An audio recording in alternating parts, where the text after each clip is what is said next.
Hello, everybody, and welcome to the Still to Be Determined podcast. This is the podcast that follows up on topics from the YouTube channel Undecided with Matt Farrell. I am Sean Farrell. I'm sounding very much like my mother right now, and I'm not sure why. With me, of course, is Matt. Matt, say hi. Hello. As usual, before we get into the episode, I just want to remind everybody there are different ways you can support the podcast. You can, of course, keep using your ear holes the way you're using them right now. Keep listening. You can also share us with your friends. You can subscribe. You can also visit stilltbd.fm. Let me say that faster for everybody who's trying to keep up with the myriad of letters that are spilling out of my mouth. Stilltbd.fm. There's a link there. And from that link, you can throw some coins in the cookie jar. Any kind of support is appreciated, whether it's just listening or even offering us a few coins. Before we get into the newest episode, I'd like to share some thoughts on our last episode. This was, of course, too many Bond villains floating the idea of floating cities. And I asked the question toward the end of the episode, what aspirational advanced do you embrace? And Pale Ghost shared this. The aspirational thing that I embrace is permaculture. It's the only thing that could realistically be the change our planet so desperately needs. Permaculture is an approach to land management, and it takes a look at naturally flourishing ecosystems and looks to model human-controlled ecosystems along those lines. So it follows principles of what nature is doing on its own. Yep. And I agree. I think that's a great thought process. And I actually see it in my neck of the woods here in Brooklyn, New York. They use wild growth to reclaim certain areas in our parks and along places like the waterways near the rivers. And I live not too far from the Gowanus Canal, and there are proposed projects as the cleanup operations around the Gowanus Canal are underway. Plans to increase biodiversity in this part of Brooklyn by allowing some of those sections to become a little wilder and basically reintroduce what New York's native environment would have been like if we hadn't just paved the whole thing over. That's really cool. Yeah. One of my friends is really into permaculture and got trained on it, and actually came out to my house and was giving me advice on some things I could do if I wanted to kind of plant my own kind of like vegetable garden, and how I could take advantage of cutting trees down and using those trees to end up creating beds that the stuff could grow in, and what kind of things I could grow that would naturally, like, this plant will, keep these kind of bugs away from this other plant. And like, he was kind of walking me through all of it. And it's such a, when you think about it, it's like, well, duh. It's like, this is what we should be doing everywhere. Yeah. It's some of the stuff that, if you read more about it, it seems very common sense. Yeah. But it really, it's understandable that we don't think in those terms, because there was such a great push generations ago to be able to harvest as much from the environment as possible, because it was a survival issue. Mm-hmm. And so you push back against nature's natural processes like insect management. Well, get a poison. Don't use other plants that will keep insects away. And of course, what we're talking about is the kind of approach that on our scale, like our backyards, it's nice for us to do. Agriculture, it's a lot more complicated, but hopefully more permaculture finds its way into larger agricultural projects. And that really is something that was a part of the floating city models that you talked about, was also incorporating that. There was also this comment from Kai Crush. Kai really liked Matt's statement that what we learn and find on the journey to the goal is more important than the goal itself. So the entire idea of aspirational thinking as being a starting point as opposed to an end point was what Kai took away. I think that's a good lesson. I also wanted to share this message from Sunshine Haven, which ties in a little bit to our current episode. Sunshine writes, "Hello, gentlemen. Enjoying the podcast. I wanted to share that I've signed a contract for solar. I'm super stoked about it. Not sure those around me understand my enthusiasm, so I thought I'd share it with you. Please be excited for me. Thanks." Oh, I'm definitely excited. Yeah. Congratulations. I get people reaching out to me all the time about, in fact, I just got one over this weekend about, I'm thinking of going solar, but I live in Georgia and I'm having trouble seeing if it's going to be worth my while. And so it's like I give people a hand trying to figure out if the return on investment makes sense, if the energy they'll make makes sense. And sometimes the answer is no, it doesn't work for you. So it's such a personal choice. And I can totally understand why his friends and family may not understand why he's excited, but Right. be excited. So today's episode, we're going to be talking about this smart home electric panel fixed my Tesla Powerwall. No question marks on this one. No. This is from August 3rd, 2021. And this one was from start to finish, you're talking about a product which really seems to have a lot of polish on it. So It seems well thought out. I was curious, before we get into the viewer questions, I was curious, is there a gap in the hardware or software that you're not seeing filled yet between all the devices that you've got working in this small scale grid that you have for your home? Between the panels, the Powerwall, a device like the one you're talking about, the span, is there still a gap there somewhere that you're like, oh, this should be filled? For my personal setup, yes, there is still a gap, but I'm not going to be filling it. It would require changing out too many things, and it gets kind of technical, but it has to do with my solar panel system, where if your solar panel system is producing more energy than your battery can take, or it will just turn off the entire system. And it's like, but I could still actually take some energy. I just can't take as much as you're giving me. There are systems now, like from Enphase, that will turn off specific strings on the inverter. So it won't turn off your entire system, but it might turn off a couple of tracks of panels, but leave one panel up and running. So instead of getting 10,000 kilowatts of power, you might be getting 2,000. So it can control the flow. Instead of just turning on and off, it's turning on and off specific sections of it. So it's a more efficient way to handle it. But other than that, my setup now doesn't have any gaps in that user experience for the microgrid that I've got. Right. And are there some people who would have something along the lines of redirecting that power to some kind of physical battery or other kind of storage device, a kinetic thing that might fill in a similar way, where you've talked about some of the different options that are obviously large scale, but is there anything on the home level that somebody would be able to say, okay, when at a certain point when my power needs are full and the battery is full, that extra solar is helping spin up this kinetic storage device? Not like that. There's instead of batteries, like lithium-ion batteries, there's hydrogen systems that you can get. There's a company in Australia, I'm blanking on their name right now, but they make it's a version of a Powerwall, but it's using fuel cells and hydrogen to generate energy and storage. There's theoretically at a point when we're able to actually generate green hydrogen efficiently, that you could have a system at home that creates hydrogen that can be used in a fuel cell kind of a thing on your premises. So it's like at some point that will get there, but right now, no. I was also wondering about the apps you showed in your video, that the Span app has certain design. The user interface design seems to be slightly modeled on Tesla's so that it felt familiar to you. And I was wondering, is there a place where these apps can actually talk to each other in a more seamless way? Is there a way that they could integrate with one another? Or is this really you're going to be switching back and forth between apps to do different things?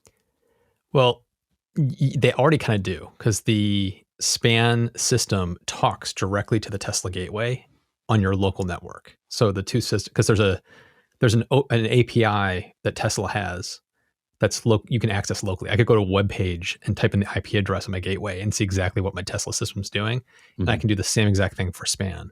And the two of those things talk. And so that the Span can actually help control the gateway and the Powerwall, and not the other way, but from Span tapping in to get the information, it can. Mm-hmm. So it's already there to a certain extent. And I mentioned this at the very end of the video, but like, I don't want to speak for Span, but there were people that were on the premises that were installing it. I was talking to people, and it sounds like Span's going to be opening up more APIs and more open functionality for more local control. Mhm. I don't know how quickly they're going to roll this out, but the more they do that, it's going to make this integration where what app you're using may not really matter. Because what I'm excited for is I want to tap the span into my broader smart home, which means I may not even have to use the span app. I could potentially just use my smart home system app and see exactly what's going on and maybe turn Right. things on and off from a separate app completely that's of my choosing.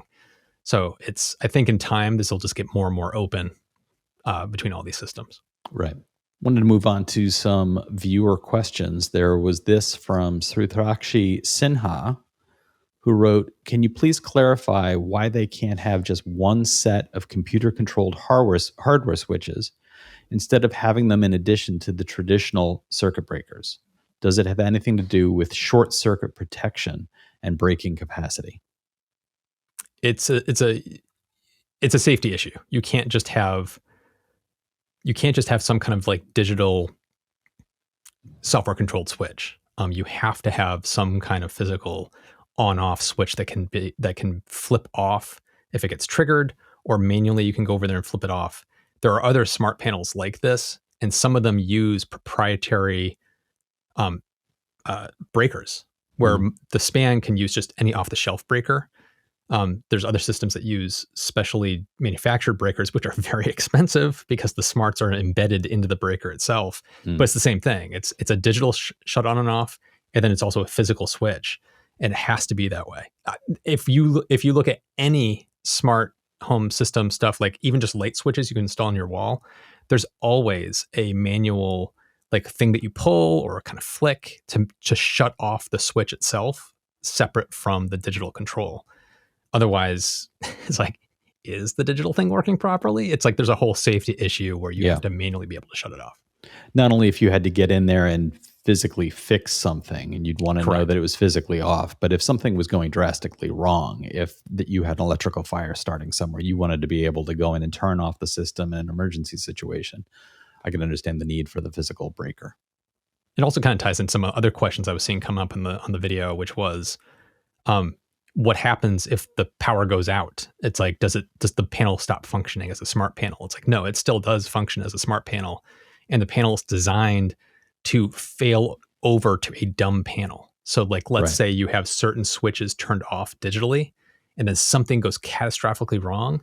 It defaults itself back to manual control. So it's like, you're never going to be in a situation where your panel is stuck in an off position because the digital switches are switched off. It's like, you should never end up in that situation. Right. It always kind of defaults to dumb. There was also this question from Solar Junkie. Solar writes, one question about your setup. Did you find the number of supported circuits to be limiting in your case? With all of your home automation, etc., you may have more complex demands than the average homeowner. It was a concern when they were first talking to me because it has fewer circuit possibilities. I think it's 32 in the span, and I had like 40 possibilities, I think, in my previous panel. And so the question was, will it all fit? And it technically didn't. But there were circuits in my old setup that were like, what is that used for? We don't know what it's used for. I think it's just we can get rid of it.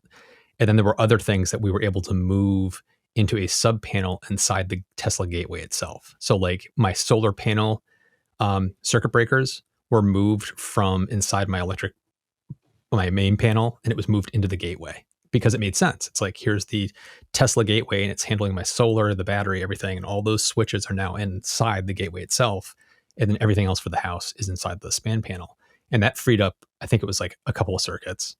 So we got it down where I have a couple of spares. So it's like, for me personally, in my setup, it worked just fine, but I live in a small house with not a ton of circuits. If I was living in like a 3,000 square foot home with a family of 5 or something like that, you're probably going to hit the boundary of what this panel can do, because some homes have 300 amp service, and this panel doesn't support 300 amps. So you're going to end up in a situation where you're going to have breakout panels and things like that. So because the span is a 200 amp panel, which is what the vast majority of homes in the United States are. Right. So you'd, in that situation, either have a second span panel or maybe just an additional dumb panel.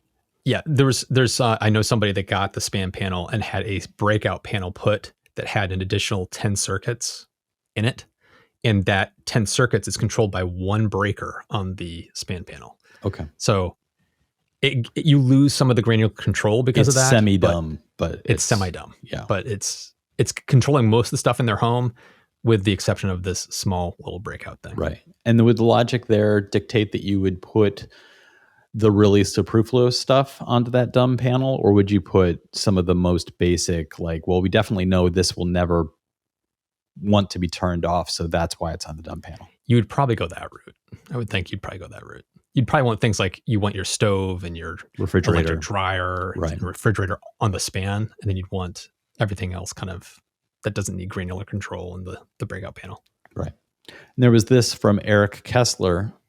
Eric writes, in your home installation with power walls and solar, how many of the span's 32 possible circuits are used up exclusively for your solar and power walls? I'm counting my circuit slots like they're gold. I suspect the span won't take the half-width circuit breakers. If it does, then the smart switch features will be controlling both half-width breakers. So what is your situation there with? I don't know about the half-width. I don't know about that. But for me, it's like I think it was 3 circuits that were required for my solar, Tesla, Powerwall, all that kind of stuff. It was 3 circuits. And those, like I said, were all put in the gateway. So they're all isolated to themselves. But yeah, I don't know about the half circuits. I'm also curious, before we wind down this episode, you mentioned that there was a rogue dehumidifier that was causing all sorts of usage issues for you that you had a difficult time tracking down. You want to give us a little bit of that story? Because this happened to me twice. I'm so bad with our dehumidifiers. The first time it happened, my Sense figured it out for me, because when I used to have Sense, I have a dehumidifier in my garage, which is a closed garage. It's in the basement level, so it gets very humid in there. And it was the way I had it set up, the smart home operations, which was supposed to be controlling the humidity level and turning the dehumidifier on and off on its own. It wasn't working. It was just like, for some reason, it just stopped working. And so that thing was running 24 hours a day. And the Sense was kind of like, you got something going on over here. This time, it was the same thing. We have a dehumidifier in our finished basement. And we thought I had it set at good levels, humidity levels and stuff like that. And it's not controlled by the smart home. It was just the dehumidifier doing its own thing. And the dehumidifier is basically like, I'm going to run 24/7. And the span kind of just like, it was like the basement outlet switch it's on. It's like, I was looking in span. I was like, why is there like 700 watts like almost all the time in the basement? What is going on in the basement? It's like, come on. And that's when I went down there and I flipped it off, and then the dehumidifier went, pew, and I was like, oh, okay. So it's when you realize that the cat who lives in the basement was also bone dry. She's slowly being turned into jerky. Yeah. So listeners, I'd love to hear your thoughts about all of this, including this specific question. On a scale of 1 to 10, what level of user are you? Are you a 1, which would make you a Sean? Or are you a 10, which would make you a Matt? And well, let's put Matt at a 9. Let's say there's people. Let's put people. There's a level above Matt. Let's say Matt's a 9. So where would you be on that scale? Are you like me, listening to all of this and thinking, "Wow, that's all fascinating that can all happen," but I'll just stick with my AA batteries? Or are you like Matt and actively pursuing this path and looking to use some of this tech yourself in your own homes? And if you do have any of this in your homes, let us know what your experience is like. I'm sure Matt would love to be able to compare notes and figure out if there's an even more efficient way to set up the devices that he's got. So let us know what you think. You can find the contact information in the podcast description. You can also, if you're on YouTube, I know you don't want to scroll away from our beautiful faces, but if you do, you'll see that there's a whole section below the moving pictures that includes the contact info and a place where you can comment. Also, don't forget, there's ways to directly support the podcast. You can go to stilltbd.fm and you'll find the cookie jar there. It's waiting for a few coins. And of course, even if you're not able to give the support you give us by just listening, by watching, by rating and reviewing and sharing us with your friends, really does help the podcast. The podcast helps the channel helps Matthew, and then Matthew has more tech in his garage than I have in my entire house. Thanks so much for listening, everybody. We'll talk to you next time.